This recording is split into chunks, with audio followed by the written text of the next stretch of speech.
ஒருத்தருக்கு கடன் அடையணும் அப்படின்னு சொன்னால் திருவண்ணாமலை சனிக்கிழமை கிரிவலம் போகணும். திருவண்ணாமலை அன்னைக்கு சனிக்கிழமை கிரிவலம் போகணும். அப்போ தான் கருமா குறையும். சனின்னா தொழில், சனின்னா கருமா, சனின்னா நீதிமான். ஒருத்தருக்கு சனிங்கிற கிழமை அன்னைக்கு போய் சனிக்கிழமையில் போய் கிரிவலம் பண்ணிட்டு வந்தீங்கன்னா திருவண்ணாமலை, இப்போ சனிக்கிழமை பௌர்ணமி வருது, இல்லை சனிக்கிழமை அமாவாசை வருது, இதில் போய் நீங்கள் கிரிவலம் பண்ணிட்டு வந்தீங்கன்னா உங்களுக்கு இந்த கடன் இல்லை, டிஎன்ஏ கடன், அதாவது வம்சாவளி கடன்லேயே உங்களை தீர்க்கும். அதே மாதிரி ஒருத்தருக்கு கடன் பிரச்சனை நிறையா இருக்குது அப்படின்னா திருக்கோளூர், தூத்துக்குடி மாவட்டத்தில் நவகிரக திருப்பதியில் திருக்கோளூர் வைத்தமாநிதி பெருமாள். ஏன்னா திருப்பதிக்கு பெருமாளுக்கே கடன் கொடுத்தவர் அவர். திருப்பதி வெங்கடாஜலபதி இருக்கார, அவருக்கு கடன் கொடுத்தவரே திருக்கோளூர் வைத்தமாநிதி பெருமாள். அவருக்கு பேர் என்ன? வைத்த மாநிதி பெருமாள். நீங்கள் போய் பார்த்தீங்கன்னா பெருமாள் பள்ளி கொண்டு படுத்திருப்பார். ஒரு காசு, அதாவது வந்து மரக்காலில் காசு கொட்டும், மரக்காலில் காசை வச்சு படுத்திருக்க மாதிரி தூங்கிட்டு இருப்பார்.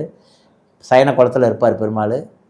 சுவாதி நட்சத்திரத்தை அன்னைக்கு போய், அப்படி இல்லைன்னா பௌர்ணமி அன்னைக்கு தாமரப்பூ வாங்கி கொடுத்து சாமி கும்பிட்டு வந்தீங்கன்னா உங்களுக்கு கடன் பிரச்சனைலாம் சொக்கு நூறாக காலியாகும். அது மாதிரி கும்பகோணம் பக்கத்தில் திருச்சேரிங்கிற ஊர் இருக்குது. சாரநாத பெருமாள், சார விபோஷ பெருமாள்னு இருக்குது. அந்த கோயிலுக்கும் போயிட்டு வரலாம். நிறைய ஆலயங்கள், எண்ணற்ற ஆலயங்கள் இருக்குது. இங்கே கடன் பிரச்சனைக்கு தீராதுக்கு நிறைய.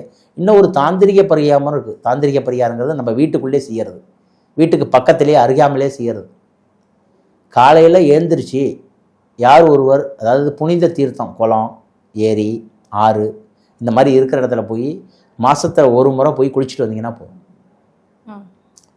அதாவது அமாவாசை வரும், மாதம் அமாவாசை வரும், ஆறுலேயோ குளத்துலேயோ இல்லை கடல்லையோ போய் குளிச்சுட்டு நீராடிட்டு வந்து வீட்டில் வந்து காக்காய்க்கு சாப்பாடு வச்சுட்டு நீங்கள் விரதம் பண்ணி சாப்பிட்டிங்கன்னா ரொம்ப நல்லது. அதேமாதிரி ஏன் ஒருத்தவங்க தீராத, எங்கள் அப்பாவுக்கும் இதே பிரச்சனை சார், ஒருத்தவங்களுக்கு பாருங்கள் ஜாதகத்தில் ஒருத்தருக்கு கும்பராசியில் சனி இருக்கும், அப்பாவுக்கு இருக்கும், தாத்தாவுக்கு இருக்கும், இவர் பையனுக்கு இருக்கும், பேரனுக்கு இருக்கும். 4 டிஎன்ஏவா அந்த கிரகம் விடாதவங்கள ஒரே கட்டத்தில் சனி பகவான் இருக்குங்க.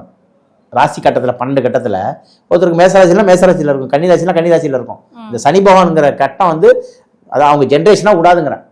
அந்த பிரசன்னம் போட்டு பார்த்தாலும் உங்களுக்கு பார்த்தா அந்த கர்மா வந்து தான் சொல்லுங்கிறேன்.